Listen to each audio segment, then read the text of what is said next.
everybody doing? Everybody wet and freezing? How's everybody doing? Everybody wet and I appreciate you guys traveling. Well, I appreciate you guys traveling through. Do you guys like the snow? This raise your hand if you like the snow. Do you guys like the snow? Raise your hand if you like the snow.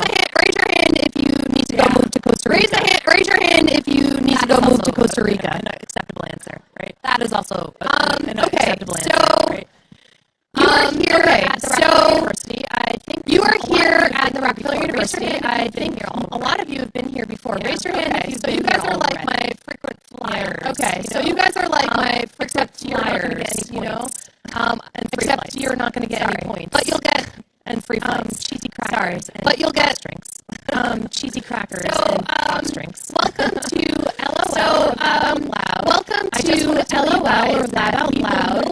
I just want to tell you guys that we will no longer be known as LOL after this because apparently there's another group that has that name and we're not allowed to use it. From moving forward, this event will be rebranded as RockEDU Presents. Okay, so don't think it's going to be the same type of event. Don't get, LOL is not discontinuing. We're just changing our name so we don't get sued. Legal stuff, legal stuff, So you are here at RockEDU. So you are here at RockEDU, and the mission of RockEDU is to basically allow to provide opportunities for students and teachers like yourselves to engage with science in ways that show that it's relevant to everyday life, and to provide opportunities for talking with scientists. We have programs for conducting research that are specific for high school students, and basically paving some paths for just getting your foot in the door if science is something that you know, and I'm the director of RockEDU. I'm Jeannie Garbarino, and I am the director of RockEDU.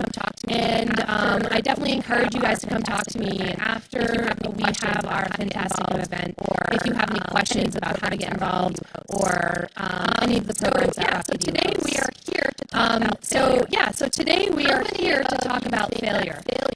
How many of you think that failure is bad? It depends. Raise your hand. Yeah. Okay.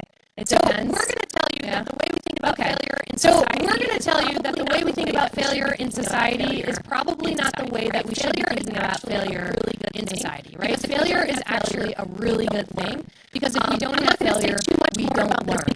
I'm not going to say too much more about this because we have an amazing set of storytellers and a pretty fabulous MC who's going to take on this whole event on failing. But we are hosting this in collaboration with our Women in Science group. It's called WISER. So it's Women in Science at Rockefeller because it's an acronym. That's why it's called WISER. And basically the goal of WISER is to advocate for equity in science and in the workplace. Advocating for women and men equally, and all everybody who identifies at non-binary genders. So I'm going to hand it over to Kate Bredbenner, who is a graduate fellow in the Simon Lab here at Rockefeller, and she is going to talk to you more about failing. Okay, thanks. What a fun intro. I get to come up here and talk to you about failing. What a fun intro. I get to come up here and talk to you about failing. So raise your hands. All right. So I want you to raise your hands if you have failed at something this week. Yes. This makes me so happy. Oh, yes. Okay. So this makes me so happy. Okay. So why am I so happy? Why does this make me happy? Why am I so happy that you failed this week? Because you learn from it, and because some of the best things in your life come from failure. So the relationships that you have, the good grades that you maybe get, the date that you might get to prom, it's all failure based. If you're not going to do something and have that risk, then maybe it's meaningful to you. It's not something that's going to be meaningful to you, or that's going to be worthwhile. So, as Jeannie mentioned, I'm Kate. I'm the president of Women in Science here at Rockefeller. I'm also a fifth-year graduate student, so I'm old. Super fun for me, personally. And I also run a YouTube channel. So I fail a lot. I was really worried at becoming president of Wiser. When you go onto the board or something, or you become the president of something, or you take a leadership role, it always comes with a big risk of failure. And it's scary, but taking that jump, taking that risk makes meaningful connections. It makes your life more colorful. And that's kind of all of what we're about today. We're about making your life more colorful, making failure better, and encouraging you to fail more. No matter what career you choose, whether you go into science or whether you become a journalist or whether you become a hairdresser, anything that you want to do, it's going to come at a risk of failure. And today we have 4 fantastic speakers, everyone from a brand new graduate student to a member of the outreach department to a postdoc here at Rockefeller. And they are going to tell you 4 different stories. And all of these stories are either about a failure that they had in science, a way that they deal with failure over time, or even failure or feeling like maybe you're not going to belong somewhere. And so I would like to get started, and I would like you all to welcome our very first speaker. His name is Joe, and he is a new graduate student here at Rockefeller. He's a first year. He's rotating in my lab right now. We love him. He's fantastic. And he is going to tell you about a failure that he had while he was at the university. So Joe, why don't you come up here?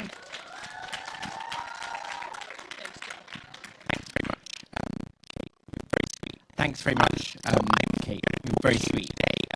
So I'm going to talk to you today about the biggest scientific failure I've ever had. So as Kate said, I just joined Rockefeller. I'm a new graduate student here. And when I was doing my undergraduate, I entered a competition with some friends. And the competition was called iGEM. iGEM stands for the International Genetically Engineered Machine Competition, which sounds very grand and very complicated. But really, what it's about is getting students, high school students sometimes, but oftentimes university students, to design and build useful genetically modified things. And I think it's more colourful if I sort of explain or just give you some examples of the sorts of things that people have done and the sorts of things that people managed to do in the year that I entered the competition. So one of the finalists in the competition built a bacterial fridge. So you could use bacteria, grow bacteria in a little polystyrene box on a medium. You just give it some nutrients and let it grow in a box, and it makes the box cold. So when you're trying to ship something and you want it to be cold, a new innovative way of keeping it cold is a bacteria. There were people who built a fruit ripening sensor, something which detects gases emitted by fruit as they ripen in your fruit bowl. So you can have a little biodetector in your fruit bowl and it will change color. The bacteria will go green when the fruit is ready, when your bananas are ready, which I think is quite a nice thing. I constantly have a problem with underripe or overripe bananas, so this would be a very, very useful product. Anyway, what my team wanted to do is to build a sensor, and it's a sensor for lactose. I don't know if anybody here is lactose intolerant. There's a few people who are lactose intolerant. So we hear you, we feel you, we wanted to build something to improve your lives. And so what we tried to do is build what we called a semi-quantitative lactose biodetector, which is, again, a very fancy way of just saying a bacteria that changes color when something it's exposed to contains lactose. And our design had 3 parts. It had a green part. It was a traffic light, right? That was our idea.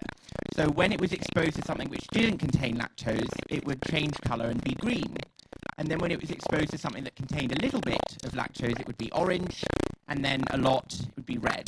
And so lactose intolerance could carry around a little plate of bacteria or a little bag of bacteria and test the food before they ate, which may seem like a rather foolish dream at the time now, but at the time I was so excited and I could see a franchise developing nut detectors, seafood detectors and other things that people have allergies to. I thought it was going to be extremely useful and life-changing, which probably is untrue. Almost certainly is untrue. Anyway, so we tried to build it, and we failed at every single step of the process. We failed to even get our DNA, our modified DNA, into the bacteria. So the bacteria ended up just growing normally without our DNA in it, which was very depressing. And this is after we had failed repeatedly to be able to even to assemble the DNA we wanted to put inside the bacteria. So the DNA we wanted to put inside encodes this traffic light behavior, but we couldn't do anything with it. So at the end of the project, I had spent 3 months of my summer trying to do this with 3 other freshmen at college, and we had nothing. And the saddest part was everybody around us had really, really wonderful projects. So people had, as I said, built amazing things, bacterial fridges, fruit ripening sensors. Someone had even built a little a bacteria you could put into a polluted lake, and it would help clear up the lake. How nice. Yeah, that's kind of cool. And I had a plate of unmodified bacteria that was the same as what I had at the beginning of the project. We missed the conference at the end, so there was a conference at the end for everybody to present their work. We, of course, didn't really have anything to present, so we missed it. And I, at the time, felt like it was a disaster. 3 years later, I applied to grad school, and I'm going to read you the first line from my application. It says, "My first real encounter with experimental biology was my freshman college iGEM project, where I and a group of 3 others designed and tried to build a lactose biodetector. We failed, and the whole process was probably the most difficult thing I'd ever done." And then I went on to talk about some other science things and hopefully tell the admissions committee at the various colleges that I applied to that I didn't always fail at everything. So I applied to 9 colleges. This was in my application to all of them. And the reason it was in there was because it was genuinely a really, really important lesson that I learned. You can try really hard and not succeed, and that's okay. You just pick yourself up, get on with it, and try something else, or try again, or get help. And now, of course, in an actual science lab where I'm doing these sorts of things every day, the whole thing seems trivial, right? I can easily get DNA into bacteria that I work with now. I can easily assemble DNA constructs that I want to assemble now. So in a way, I had the last laugh. Maybe I'll recreate the entry just 3 years late. So yeah, that's what I wanted to tell you about. And I guess finally what I'll say is that just today, I have set up 4 or 5 different things in the lab, and 3 of them failed. That's just something that happens. It happens on a daily basis. I don't necessarily know why they failed. I just try again, and sometimes they work. And hopefully, when I'm a 3rd and 4th year, the failure rate will come down. I don't know if that's true, guys. They tell me no. Anyway, there you go. Thank you very much for listening. And yeah, next up.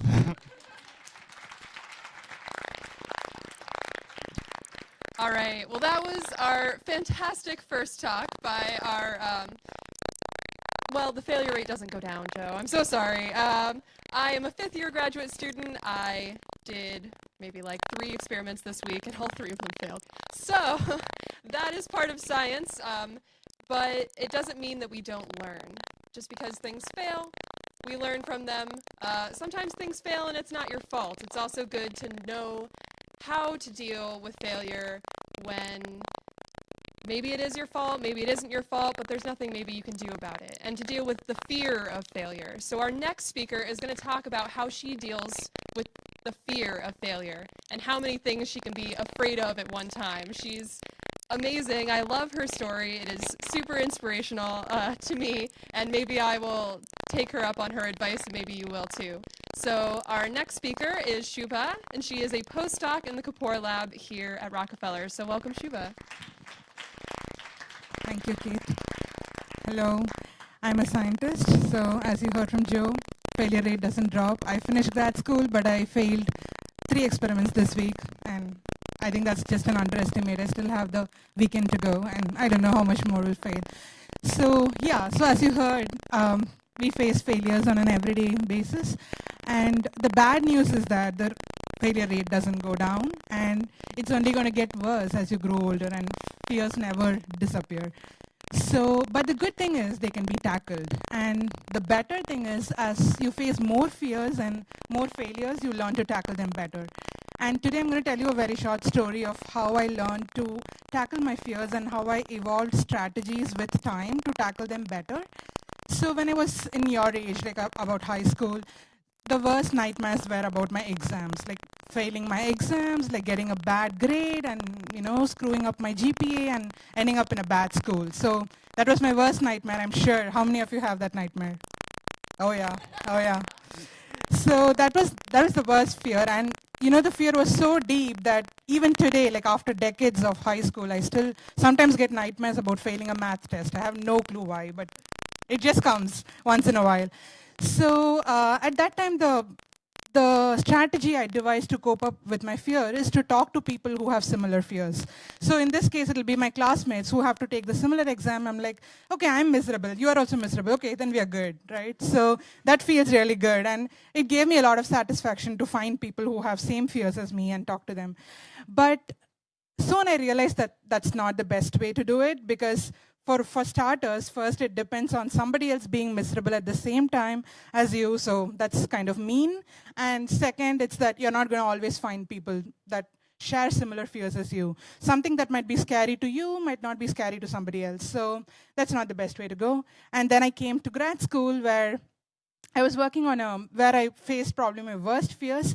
I was 4 years into grad school and none of my experiments worked. I was working on a very high-risk project, which means that if you succeed, you make like a really groundbreaking discovery, but if you fail, you're back to square one. So I literally lost 4 years in my grad school not having any experiments work, despite working day and night in the lab, which is really frustrating. So I just needed to come up with a really good way to tackle. I knew within me that I'm going to fail this miserably and I'm not going to make it through grad school. So I had to come up with a way to handle the fears. So then what I decided to do was to face something that is even scarier. So what I did was I decided to jump off a plane. I did skydiving, which is really scary. It's really scary. But believe me, it was so much fun. So the view of the Earth from up above, like floating among the clouds, it was just amazing. So it was nerve-wracking, but because I put myself in that nerve-wracking situation, I was able to have like an amazing experience that I'm so happy about today. So then I realized that putting yourself through the worst fears, sometimes the outcome might be more beautiful than you would imagine it to be. And from then on, I try to put myself in situations that are totally uncomfortable and totally not in my comfort zone, which is happening even today. I'm super scared that I might screw this up when I tell you the story, but I'm still deciding to do it because I know that at the end that it'll make me a stronger person. And even though I fail, I know that I would have done something that I have not done before. So it really helps to do things that are outside your comfort zone and expose yourself to failing more. And one good way to do it is to take up a sport you like, let's say, and then where you can lose, you lose, but you learn to fail, but then it's not the end of it. It's not the worst case, you're still fine. So it'll do a lot of good to you. And the other thing that recently I've been trying to adopt is to try and understand what's the worst case that might happen. I have a fear, but okay, what's the worst case that can happen if I fail in this? And then I realized that when I do that analysis, for the most part, my fears are all, to be brutally honest, really stupid. Like, you realize that the worst case is not too bad. So recently, what I'm trying to do is to prioritize my fears. And so I realized that not all fears have to be tackled. Some of them have to be just dropped. And with time, they will just fix themselves. So yeah, so this is my short story. And my 2 cents are just, first pick the fears that you want to worry about and not really worry about, but face them really with a brave face. And to do that, put yourself in more uncomfortable situations where you're prone to failing more. And at the end of it, like no matter the result, whether you succeed or fail, you'll be a stronger person in the end. So that's what I have. And thank you for listening.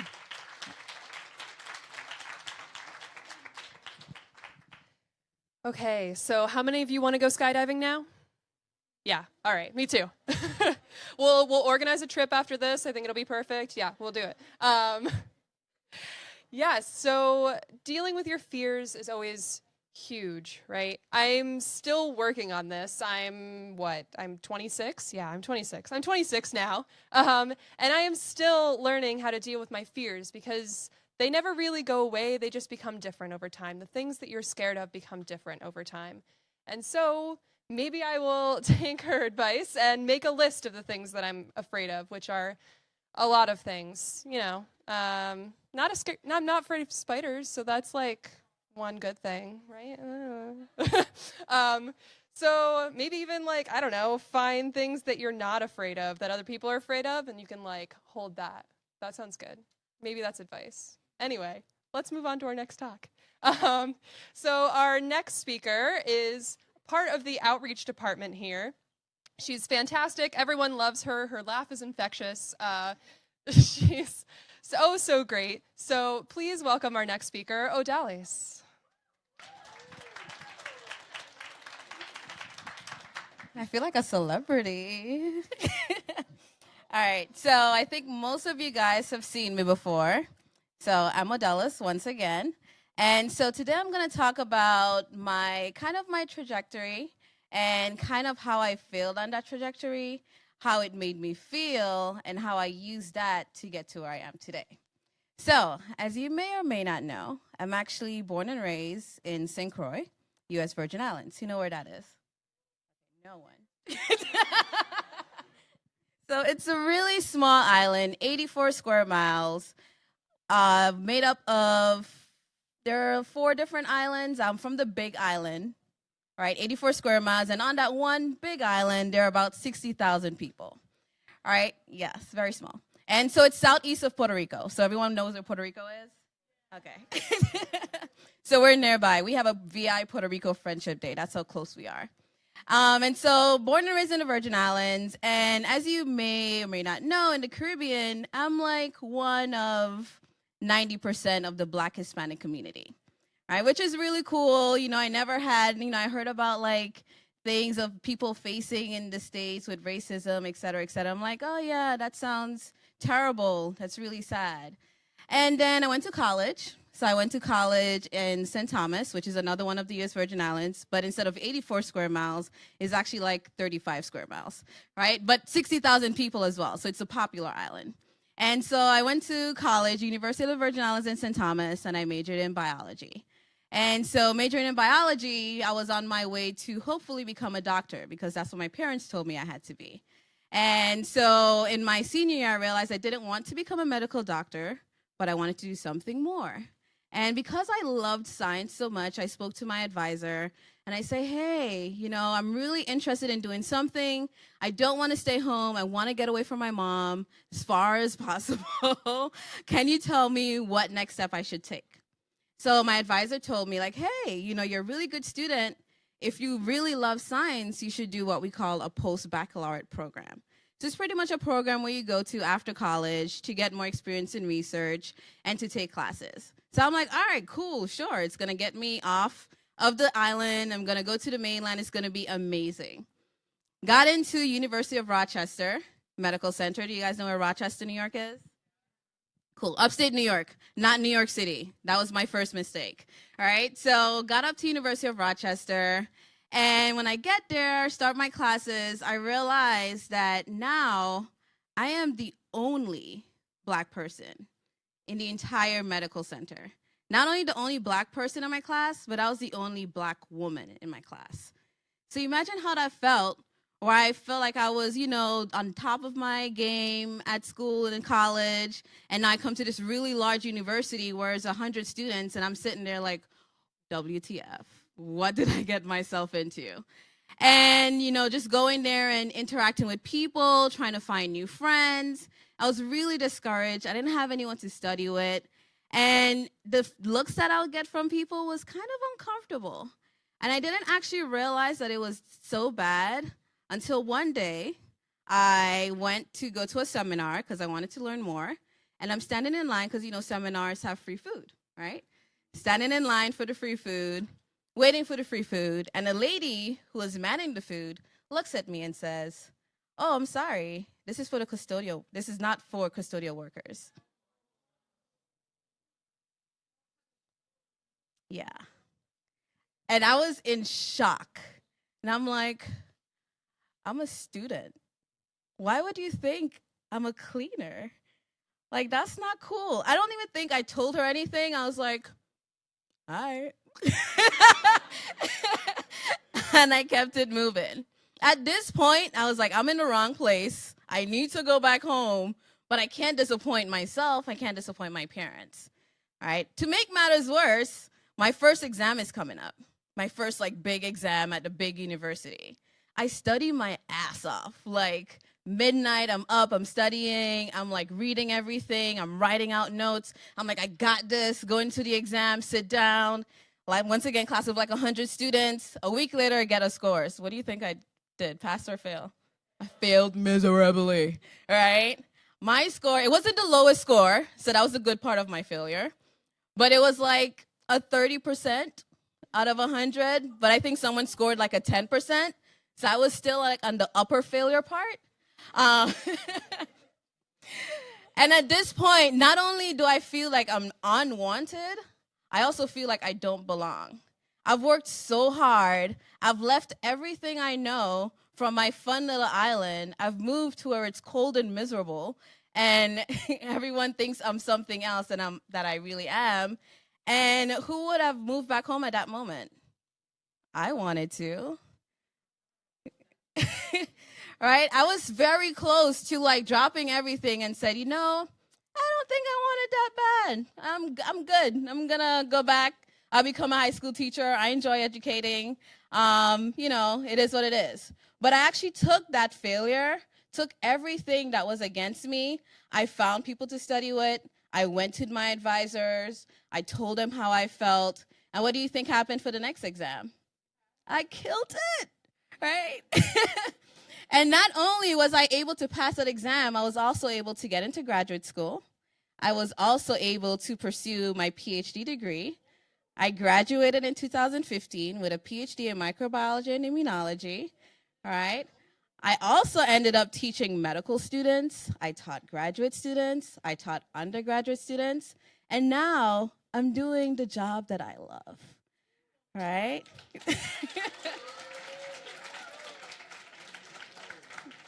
So I say that to say this, is that sometimes when you fail and you feel like ain't shit here for you, usually that's not the deal. Think about what you want more. Use that as a motivation factor to make it to the next step. And usually when you get past that failure, you realize that wasn't anything. I'm good. And everything else ahead of you, you can actually kill it. And that's my story.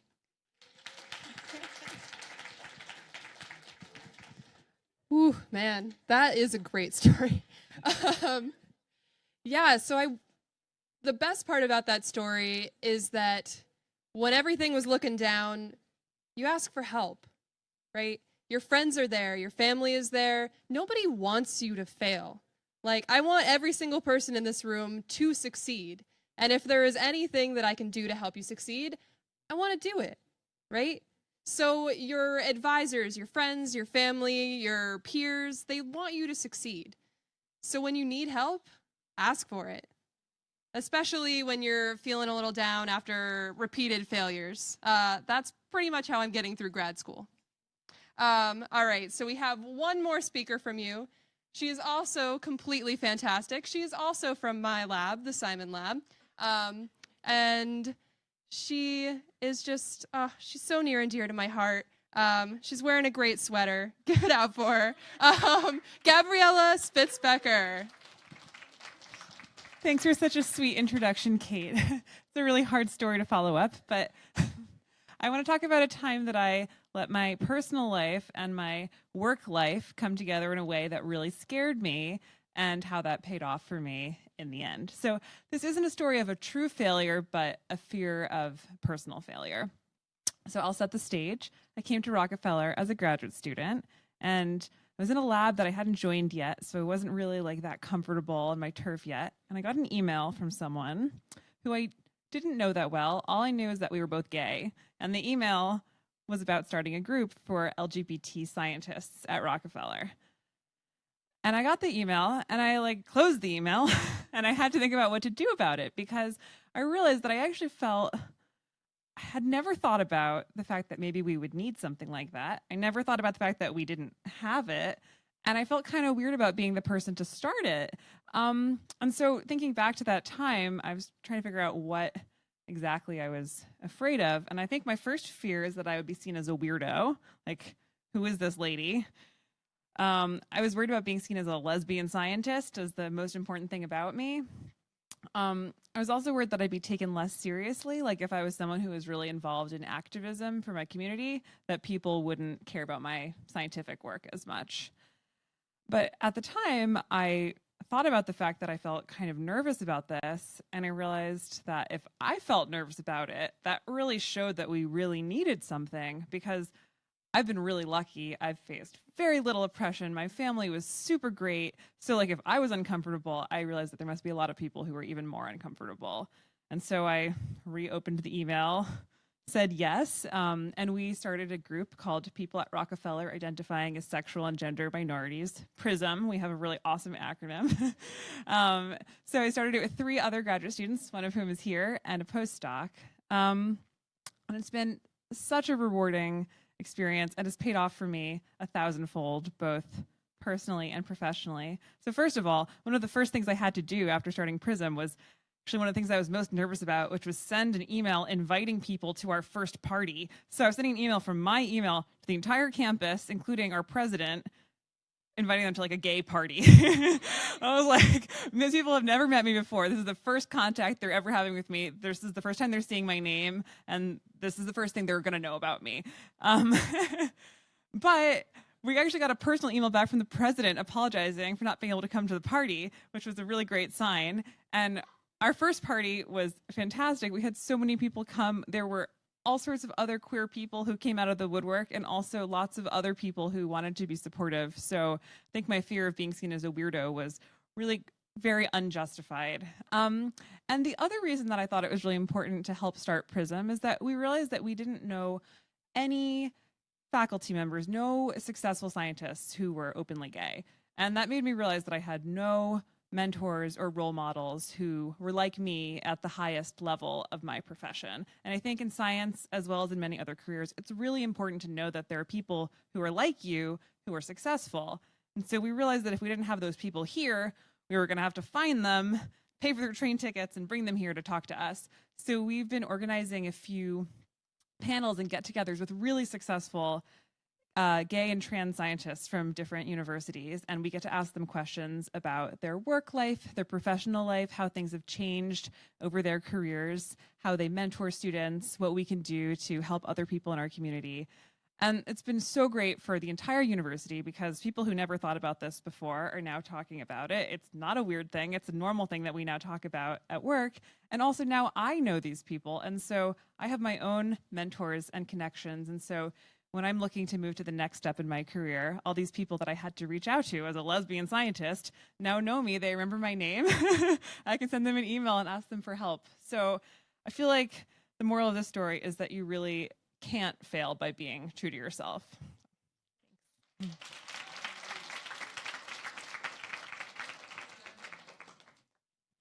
Okay, so we're going to just take a second to shift the chairs over here, and all of the speakers are going to, if you guys want to just come over and bring a chair over into the center, and we are going to now open up the conversation for everybody here. If you guys have some questions, we will kick it off. So, okay.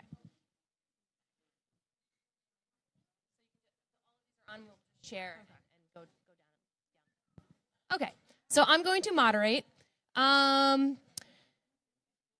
Great. Does anybody have any questions to start us off? Would anybody like to ask a question? Yeah. I'm gonna repeat your question. I'm not gonna walk around with the microphones as we do normally.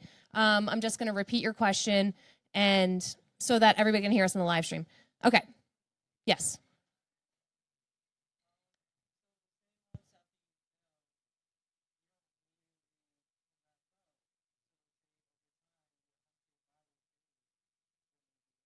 So the question is, what do you do if you can't get right back up immediately and you feel a little bit haunted by your failures? Like, how do you overcome that?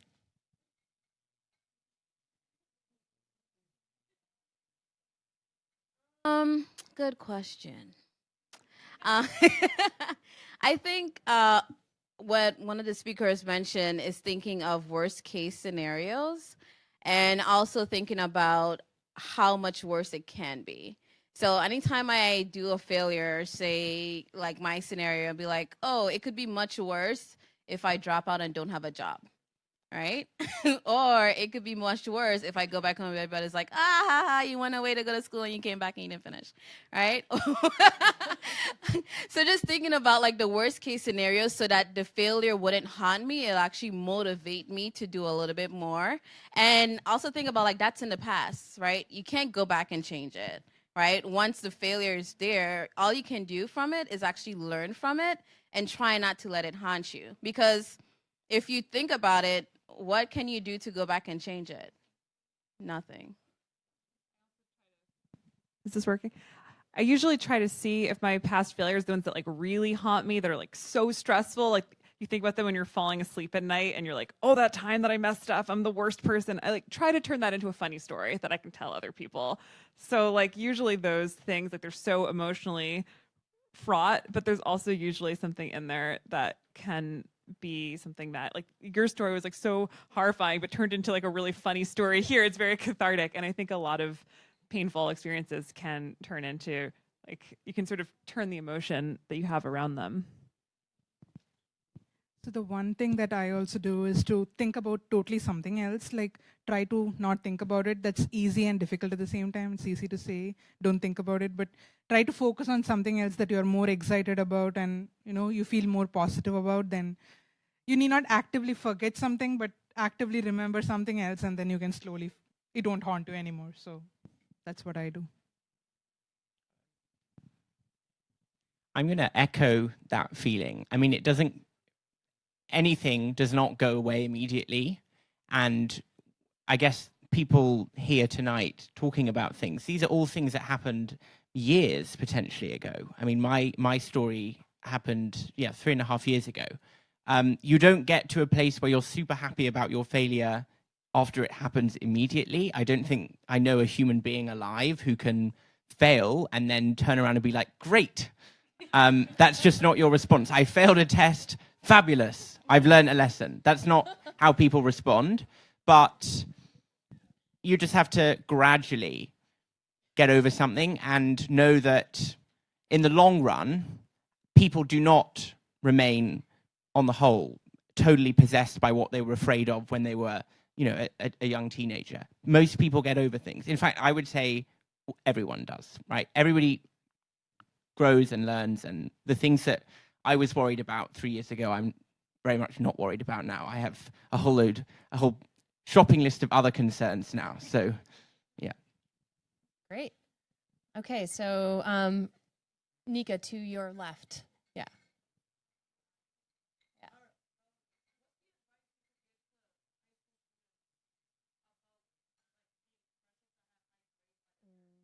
Okay, so this is a question about being pressured to have high grades by parents or perhaps other people in your lives, right? Sound like my life. It was so bad for me. I've told this story before where there was one year I had 3 Bs on my report card and I cried the entire way home because I know I was going to get licks. No, seriously, I'm not even joking. And I think it's it's hard because like you're still under their roof. So you kind of still have to do what they do. But I think if you show them that you work hard, that you're trying, you're still their child. And and I think that eventually they'll realize that, and you could also show them examples like, hey, Albert Einstein, didn't, failed at this, but he was like this famous scientist. Or he failed algebra. Yeah, he failed in school. You can find his report cards online. They were terrible grades, terrible. And not every career I don't think there are very few careers where you need straight A's to succeed. Like I had like couple B's. I wasn't a straight A student, right? And I still became a scientist. And I think it's people who actually are able to not get an A and still overcome that other grade and learn from their failed tests and learn from their mistakes. If you're failing consecutively, then you need to get a tutor, right? And fix the problem. But I think if the first exam when you know like there was a problem, if you got your way to say, hey, like, you know I didn't do well on this exam. These are the things I'm gonna do to fix it the next time. Like, I understand you're disappointed. That's not my goal. And I think once they see that you're working hard towards it, they're not gonna be so hard on you. An important thing in that situation is being able to keep your own passion for certain subjects. Like if you have a lot of parental pressure, it can sort of take over the parts of the work that you really like yourself. So I had a lot of pressure in music. So I played the cello and I had a lot of parental pressure. Another cellist out there. And so figuring out how to keep my own enjoyment of music alive while I was also experiencing pressure from my family was really difficult, but really important, because now many, many years later, I still have love for my instrument. And I know a lot of other people who had to stop playing because they were so stressed out by the fact that their parents made them do it. So just figuring out which parts of it you actually really like and remembering that you actually like them and that it's not just for your family can be keep you afloat when you're under a lot of pressure.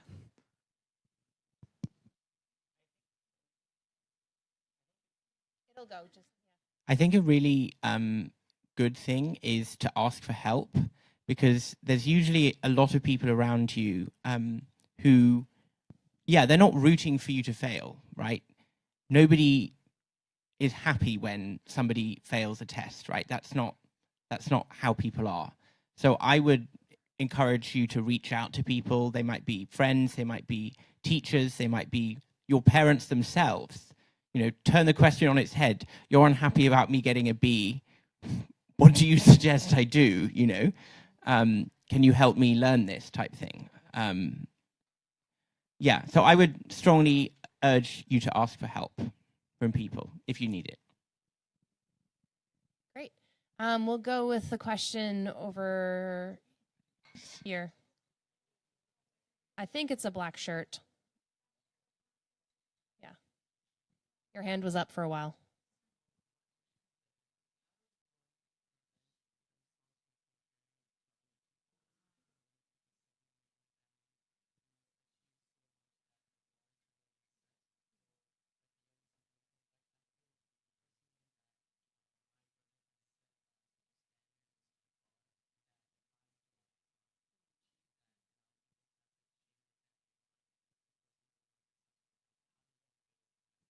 That's a great question. I'm just going to repeat it so everybody can hear. The question was about, what do you do when there's someone in your family, maybe a sibling, who's set the bar so high and then you're compared to them? How do you overcome being compared to someone who's just operating at a different level, perhaps? Yeah. Well, I'm the oldest sibling, so I feel like I might not be able to give a fair answer. But I have two younger brothers, and we're all very close to each other. And I think we could have been competitive with each other, but we decided to do really different things with our lives. So my brother is applying to law school right now, and he's very passionate about labor rights. So he also could have been a scientist, but I think he intentionally wanted to make sure that he ended up in a situation where we weren't being compared to each other. And that's made it so that our relationship is very easy. I think it would be more difficult if we were trying to do the same thing. And in high school, it's just your grades, so it's a more direct comparison. But once you move past high school, if you pick different paths, you can be equally successful, and no one has a way of comparing you to each other. It's not mathematical anymore. So I am one of three. I have two brothers, one older, one younger. The middle. Which I actually think I probably have a diagnosable anxiety about my position in the family. There is such a thing as middle child syndrome for all of you fellow middle children out there. I think this is a really, really hard thing to do. For me, a huge part of how I coped with and actually got over feeling compared to and inferior to at various different points about various different things, both of my brothers, is to, first of all, realize that, again, neither of my brothers wanted me to not be good. They wanted the best for me, right? And coming to that realization that actually that enabled me to have a much stronger relationship with them, I guess. Being able to set aside any comparison and just be like, I'm really happy that you succeeded at this. I'm really happy that you succeeded at that. I understand that you feel a bit difficult about this thing at the minute. Can I do anything to help you? I don't know, those sorts of things. It took a long time for me to realize that, but neither of my brothers had malicious feelings about me. They didn't want me to not be as good as them. And they exceeded my expectations when I spoke to them about my fears and inadequacies. So, yeah. But I think it's really hard. I think the other thing is it gets better as you grow up. And as Gabriella says, diversify. Because at school, it's all a very, very well-trodden path. And when you branch out, my older brother studied Chinese at university, and my younger brother has just started university. He's definitely not going to be a biologist. He's probably going to do like English literature or something like that. That's what he loves. So different interests emerge, and it all gets easier to deal with, is all I would say. I'm also the oldest, but I think my sister struggled with that because, you know, she went to college, she didn't finish. I got my PhD. I'm the first child. I'm the goody two-shoes. She had a kid, and my parents were hard on her. But I think, like, as the older sibling, I had to do a lot of telling my parents, like, we're not the same, right? You know, we are two completely different people, and we're excelling things that we're both good at. Like, she has, like, her own business where she does, like, hair and makeup, and she excels at it. I could, if I really wanted to, I could probably do it too. But, but it's not something I enjoy doing, right? So I'm not going to compete with her to do that. And she does not give two rats poop about science, right? So I don't expect her to get to my level. And I don't expect my parents to expect her to be, like, you know, a scientist or a biologist. So I think just understanding that everyone in the family is unique. Everyone in the family is different, and we're not going to excel at the same things. And I might fail miserably at one thing that she may excel at, and vice versa. So it's hard, I think, when you're in school, because we did have those battles at home, and not just between siblings, but with the parents saying that. And it's difficult to see your parent like, oh, you should be like your big sister. And I'm like, I'm actually not that good. If you only knew what I did, like a couple weeks ago. But like talking to your sibling, I think like if you talk to your older siblings, I think that's a really good way to try to, you know, have them understand, like, you know, you're different people and it's not a competition. Yeah, I'd like to echo Odellis's sentiments. I'm the oldest also, and I have 3 siblings, and I'm like the oldest by like 12 years. So like they're young, right? And it's weird because they're being compared to me, and I've already, I mean, they were like in kindergarten when I was in college. And it's like, how can you compare a kindergartner to like a university student? It's like, all right, so what I do is so as they go through their schooling and they're like, well, Jeannie didn't need this, blah, blah, blah. You know, I say to my parents, you need to just stop this. This is, every child that you have is a product of an individual egg and an individual sperm cell, and it is your fault that you put those genes together. And you have to treat each of those children as their own thing. They're apples, oranges, pears, plums. They're not things that can be compared. So I think that, I think the older sibling, and my parents were like, oh, I guess that makes some sense, So I think that like having, the older sibling sort of kind of like tell your parents, all right, back up a little bit, is a really helpful thing. Yeah, I do the same thing all the time. I tell my mom, I was like, well, who had her? She must have gotten it from someone. Yeah, I know, right? All right, let's maybe pull something from the middle of the room. Nika, who do you think? Where do you think? All right, wherever Nika pointed.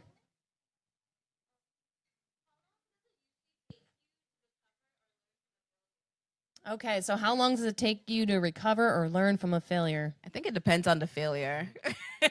Definitely. And it could be like succeeding at that one thing that you fail at. So like in science, failing an experiment is like, oh, another one failed, right? You do it again, it failed. And then when it finally worked, if it worked, you're like, oh, okay, I'm over it. Yeah, it just depends on the extent of the failure. It could be like, oh, I failed an exam, and by the next exam, if I got a better grade, then I'm over that previous failure. And I think it's harder when you're younger, too, because there's so much pressure, especially in school, to, like, get these good grades and get into these great colleges, and you have your teachers and your classmates and your parents. And I don't think there's a set time. I can't say, and it definitely doesn't take like a day. It doesn't take like a week. But I think like putting your energy into something else, like someone else mentioned, to try to like not forget, but like don't let it be on your mental that heavy. I think is a good way to go at it. And I would just echo that and say, I think it depends on your mindset as well. First of all, it depends what you fail. I mean, I failed my driving test, and I was mercilessly bullied by both of my brothers for being incompetent. And that actually took quite a long time to get over. As I said, I've failed 3 experiments today, and I'm not that bothered by them. I know that I fail them all the time, and I will be able to rectify it somehow next week. But I also think it depends on how you interact with that failure. Do you obsess about it? Torture yourself about it? And I think that only prolongs how long it takes you to move past things. So being generous to yourself and saying, okay, that didn't go so well. Let me see what I can do differently next time, or let me try and throw my energy into something else. Those are really good ways to speed it up. And this is not the best answer, but if you just have one failure at a time, you're constantly obsessing about it. But as you grow older, you'll realize you have multiple failures at the same time. Then it doesn't really matter. Then it's really fast. So when you're young, it takes a longer time. But when you grow old, so just wait to grow old. So Life gets better. Life gets better when you get older. I know it seems like there's no tomorrow, but trust me, there's like 15 years down the line where you'd be like, I was stressing over that boy that didn't want to kiss me. Like, he ain't doing nothing now. Like, so life gets better. Like, don't stress about it. All right, next set of questions. Okay.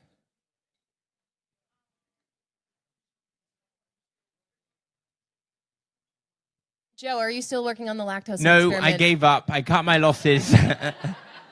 But I will say that I do things similar, to it. And actually, I'm now working on, so I'm now in a cancer biology lab. So I work on something that I think is more meaningful than my little travel bag lactose detectors. And I think also in retrospect, I got a little bit overhyped and overexcited about it. So yeah, but no, I'm not still doing it.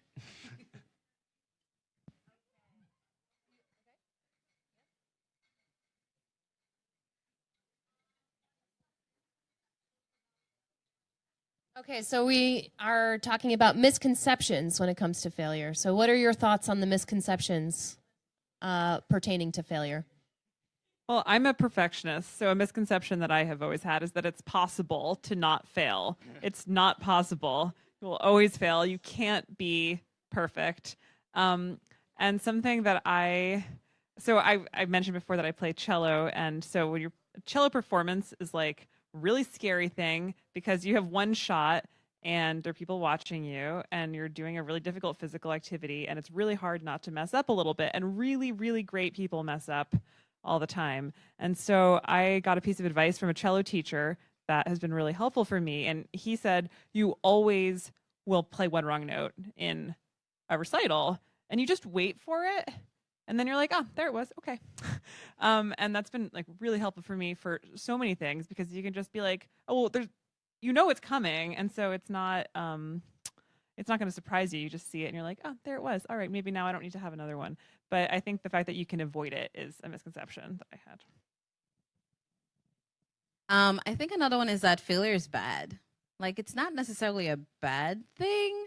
I mean, unless it's like 3 exams in a row and then you don't pass a class.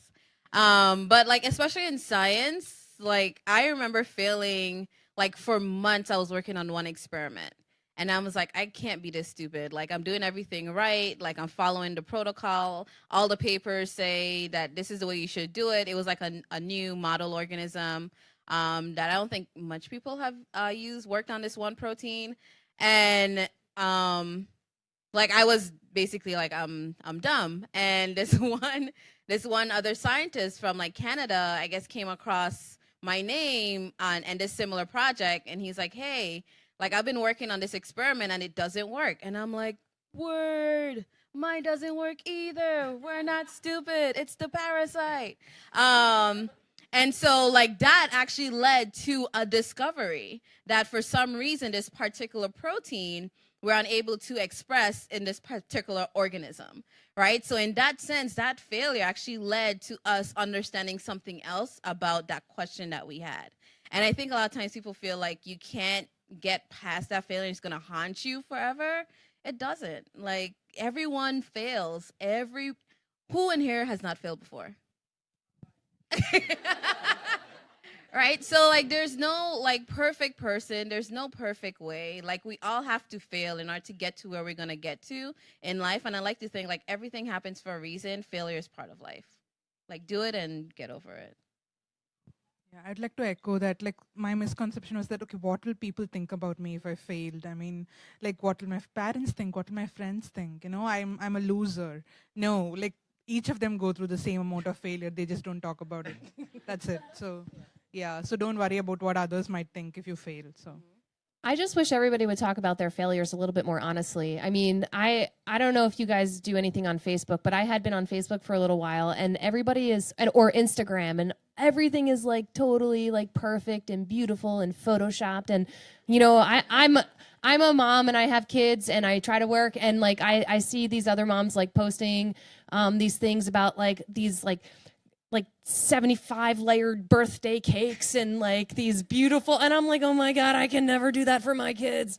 But then I realize it's like that, you know, that they're like, they have teams of people helping them, or you know, everybody's stunting for the gram. Yeah. No, seriously, it's not real life. No. And so it sort of makes you feel like there's this like people that live these perfect lives, but it's so not true. So I feel like, hey, if you can share a failure on a daily basis, you're helping a friend. You really are. All right. Let's go in the front. We haven't, yeah. Okay. So what do we have? 3 more? Okay. How do you cope with failure? So how does everybody cope? Do you want the truth? Keep it PG. Sorry. Dr. Wallen. One of my coping mechanism, actually, like as soon as like a failure hits, is music. I love music. Like, I wake up, my alarm goes off, I go in the bathroom, I turn on the radio, right? I shower, I play music. You know, I'm walking on the train, I play music. I'm in the lab, I'm listening to music. Like, that's just true. Like my out. No, seriously. It's good music too. Yeah, I approve. To me, it's good music. And so I think like finding a way that you can cope at the moment, and then when you're ready to face it, you're like, all right, I guess I should like go back and try to figure it out. But I think my one coping mechanism is through music. I find that gallon tubs of ice cream work really well. That's how I got here. But not if you're lactose intolerant. No! It's cruel.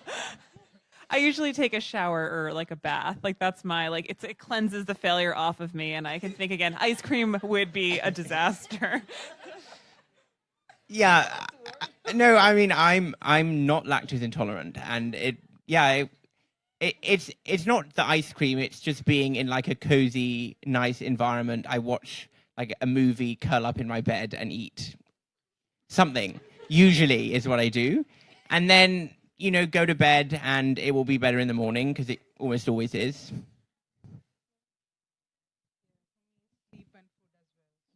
Sleep and food, she said.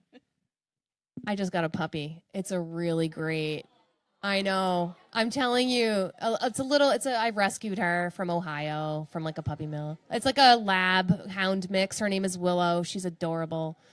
But that's, for me, I mean, this is new, but every time I go home and I know it's been a hard day or I like totally messed up a bunch of stuff, I like go and she just like licks my face and I'm like, oh, it's better. Life is awesome. So if you can convince your family to let you get a puppy and then just like keep getting puppies, it'll all be okay.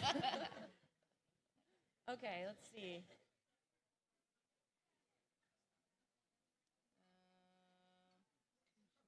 All right, here we are.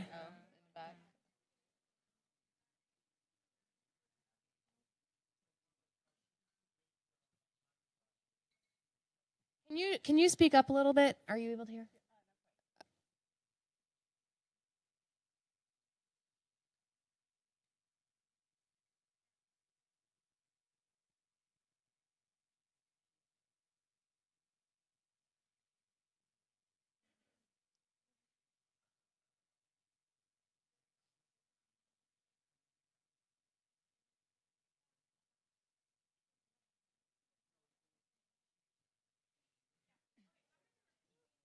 Okay.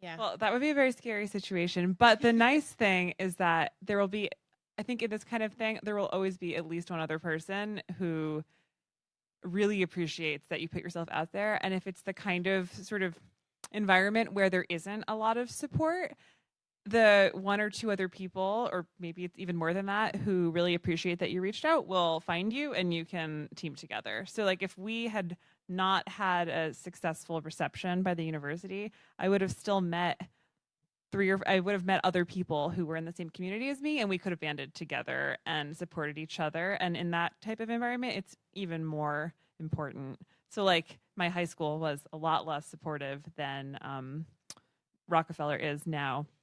And so finding those few people was very valuable to me at that time as well, because we could keep each other safe.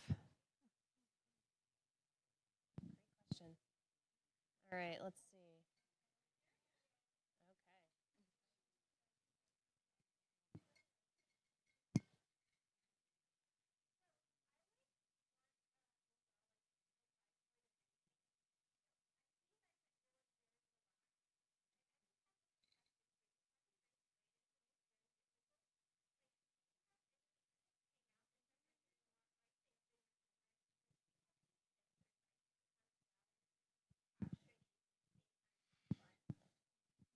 How to be a perfectionist?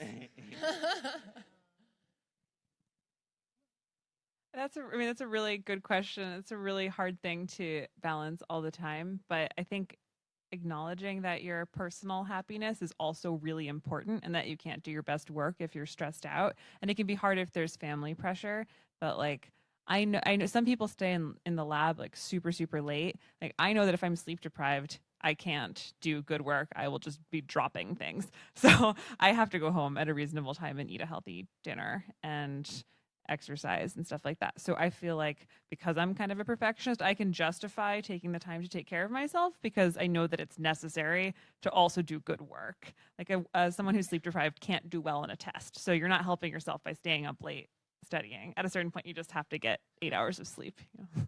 I think time management is like the biggest thing. And I didn't really understand time management until like college, when my mom didn't wake me up to go to class and I had to study on my own, and you know, I have to get to the class to pass the class.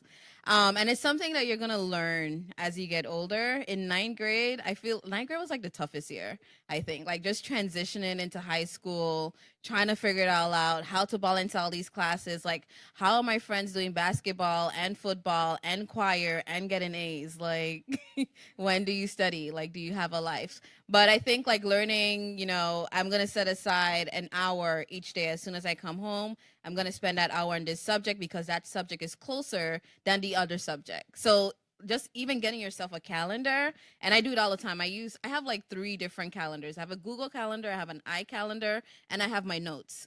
right? And I also tell my fiance, like, hey, can you also remind me on this day so I can get it done? And I think like those, gentle reminders and, keeping track of everything. And I'm like a Post-it hoard.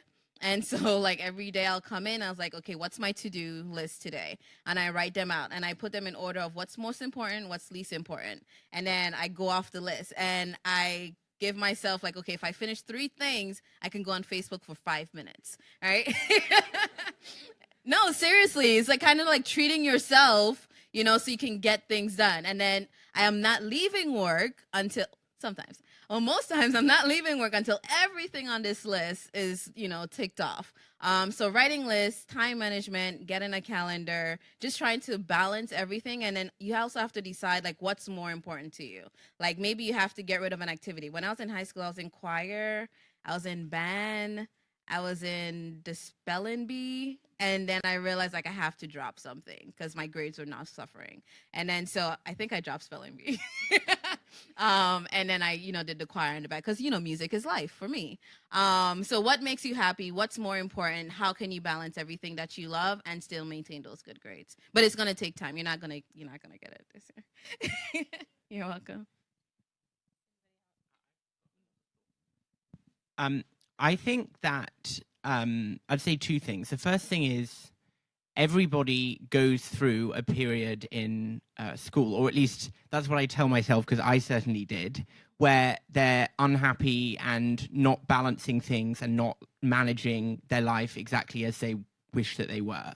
That might be not doing well academically, it might be not doing well socially, it might be not doing well in a combination of those 2 things. It might be sports that you are not doing well at. It could be anything, but everybody goes through it and everybody emerges out the other side of it. So know that. And then the second thing that I would say is I am a little bit like Gabriella, a perfectionist. And so for me, a big part of it was learning to sometimes take the pressure off. If you can honestly look yourself in the mirror and say, I've been working really hard at this, then maybe you deserve a break. If you've not done anything, then you probably don't deserve a break. But if you can honestly look yourself in the mirror and say, I've been struggling with this all afternoon or all weekend or all day, like I need to look after myself and I need to not continue bashing my head against a wall. Some specific advice for being in high school and wanting to have a social life and also do well in school is that I had just the nerdiest best friends in high school. Like I was friends with 3 other girls who all ended up becoming doctors, and they were so great. And they all had really strict parents, and we would hang out and study together all the time. And we had so much fun. We were so goofy, but we worked so hard, and we all did really well. But we like kept each other in line. But we like got to hang out a lot because our parents knew that we were also getting a lot done. That's a really fun thing. All right, so last question. And then we have some activities put together for you guys outside. All right.